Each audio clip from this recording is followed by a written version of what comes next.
पिछले 14 जून के भोर रात के वक्त में गोली चलने की वजह से पार्क स्ट्रीट थाना इलाके में एक अजब ही सनसनी का माहौल फैला हुआ है। लोगों में एक डर का माहौल है। तो हमने इसकी पड़ताल की और पता चला कि मोहम्मद फ़हीमुद्दीन जो कि सोना के नाम से भी जाने जाते हैं, रहने वाले हैं वहाँ के, और उनके साथ किसी एक विवाद में ऐसा कुछ हुआ कि गोलियां चली, 3 राउंड शॉट किए गए। उसके बाद ये जख्मी भी हुए लोग। आपको बताया कि मोहम्मद फ़हीमुद्दीन उर्फ सोना फिलहाल लापता है, उन्हें ढूंढा नहीं जा सका है, ना ही उन्होंने पुलिस को सरेंडर किया। लेकिन उनके घर वाले जब हमें बुलाते हैं और हमने जब उनसे बात की तो हमें बताया जाता है कि this was act of self defence. खुद को बचाने की कोशिश में मोहम्मद फ़हीमुद्दीन उर्फ सोना ने गोलियां चलाई। तो आइए पूरा मामला क्या है, खुद उनकी बेटी के जुबानी सुनते हैं।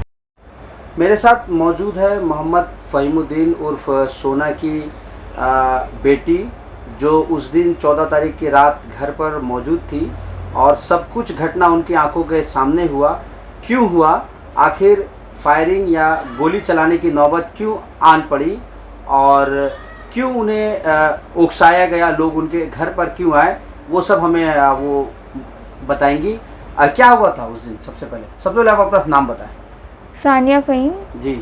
14th था डेट उस दिन का, और उन लोग 14 जून, और उन लोग अचानक से दरवाजे पे बहुत ज़्यादा मतलब आवाज़ आने लगी। 12:30 1 बजे रात में आवाज़ आने लगा।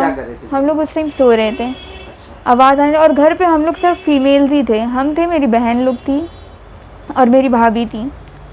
और आवाज़ आने लगा, गेट नॉक हुआ तो हम लोग गेट खोले तो बहुत ज़्यादा भीड़ था, मतलब 50-60 लोग थे। और नीचे बिल्डिंग के नीचे भी बहुत भीड़ था, मतलब उन लोग टोटल 100 to 150 पीपल थे।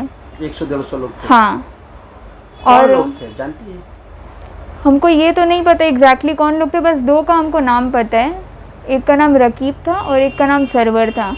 और इतना पता है कि कुछ अलग अलग मतलब जगह से कुछ लोग उठ के आए हुए थे। कहाँ से? कोई कलंगा के थे, कोई तालतला, कोई मेहदी बागान जैसा एरिया, और मतलब एग्जैक्टली नहीं पता, लेकिन बहुत सब अलग अलग जगह से लोग आए हुए थे। मतलब जो यहाँ पे रहते भी नहीं है उन लोग 12:30-1 बजे किसी और के एरिया में, और मतलब कोई और एरिया में किसी और के बिल्डिंग के नीचे घर के पास पता नहीं क्या करने आए उन लोग का कहना है कि ये सुलह था, बट किसी और हाथ में कुछ वेपन, हाँ, इक्विपमेंट्स थे उन लोग के हाथ में, ट्यूबलाइट, स्टिक्स, सब कुछ था। और उन लोग का बोलना है कि सुलह, लेकिन 12:30-1 बजे कोई 100-150 आदमी लेकर तो नहीं आता किसी के घर पे, वो भी जो लोग यहाँ रहते भी नहीं, वो लोग उठ के आ गए यहाँ पे। उसके बाद डोर नॉक हुआ तो हम लोग गेट खोले तो गंदी तरीके से बात, अब्यूजिव लैंग्वेज यूज़ करना, ये सब उन लोग किए।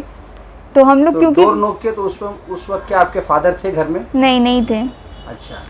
तो क्योंकि हम लोग सिर्फ फीमेल्स लोग थे तो मेरे मामा आ गए थे। आप लोग से बात हुआ क्या उन लोग का पहले?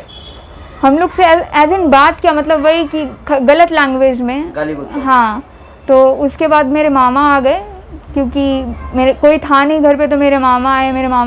मेरे मामा जैसे आए तो उन लोग मेरे मामा के साथ गलत लैंग्वेज में बात और मिसबिहेव करने लगा, हाथ लगाने लगा मेरे मामा को। तो इस चीज़ में मेरे पापा को इन्वॉल्व होना पड़ा। एक चीज़ मुझे ये बताया कि जब वो लोग आपके घर में आए और गाली गलौज हो रहा था, उस टाइम आपके फादर कहाँ थे? घर पे नहीं थे? नहीं, घर पे नहीं थे, बाहर थे।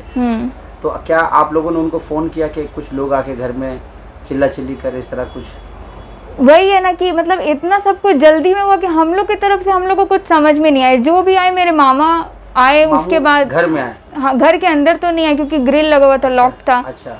तो वही घर के बाहर से बात करने लगे। फिर मेरे पापा आए बाद में। उनको इसी वजह से इन्वॉल्व होना पड़ा क्योंकि उन लोग हाथ लगाने में आ गया। मेरे मामा को अकेले, मेरे मामा थे और 100-150 लोग। अच्छा, फिर? तो मेरे पापा को इसीलिए इन्वॉल्व होना पड़ा। इतना पता है कि उस दिन जो भी हुआ, my father got involve because he was just trying to protect his family and nothing else.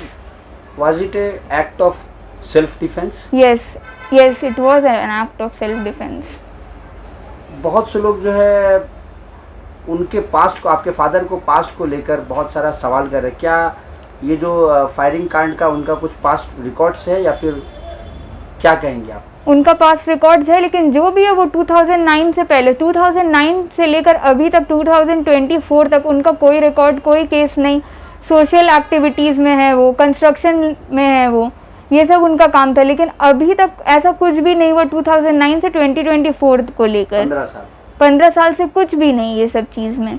लेकिन अचानक से 100-150 लोग अगर बिल्डिंग के अंदर और घर के नीचे अगर आ जाएंगे और उनके फैमिली को हार्म पहुंचाएंगे, तो anybody will try to protect their family, be it anybody, not only just because he was my father, he was just a man trying to protect his family that night, nothing else. आप लोग घर में सब female है, कुछ खौफ वगैरह डर वगैरह लगा रहता है?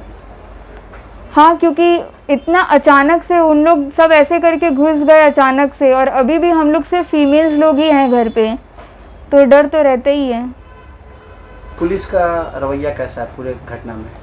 पुलिस बहुत कोऑपरेट कर रही है हम लोग के साथ, और बहुत ज़्यादा पोलाइटली भी बिहेव कर रही है पुलिस, और उन लोग के ऊपर पूरा भरोसा भी है। बट ये है कि हम लोग के साइड से मतलब हम लोग के लोगों को पकड़ा गया है। अभी तक उन लोग कोई और एरिया से उठ के 100 to 150 पीपल यहाँ क्या कर रहे थे, उन लोग से ये सवाल नहीं किया गया। विथ इक्विपमेंट्स उन लोग सुलह करने आए, उन लोग से ये सवाल भी नहीं किया गया।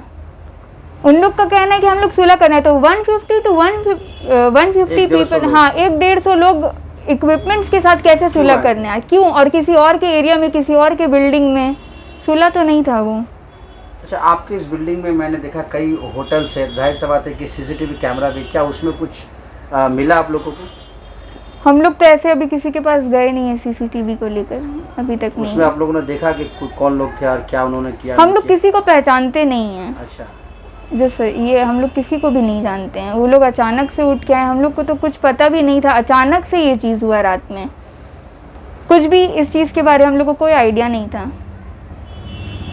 तो इस घटना के तकरीबन 3-4 दिन हो चुके, क्या आप लोग अभी भी दहशत में हैं?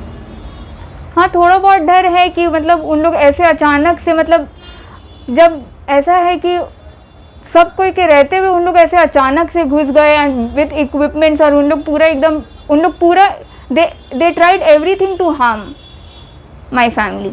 तो उन लोग का यही था कि हम लोग काम करना है, वरना कोई ऐसे बिना प्लानिंग और बिना प्रिपरेशन के तो नहीं आ जाएगा ना इक्विपमेंट्स लेकर किसी और के घर पे, किसी और के बिल्डिंग के नीचे।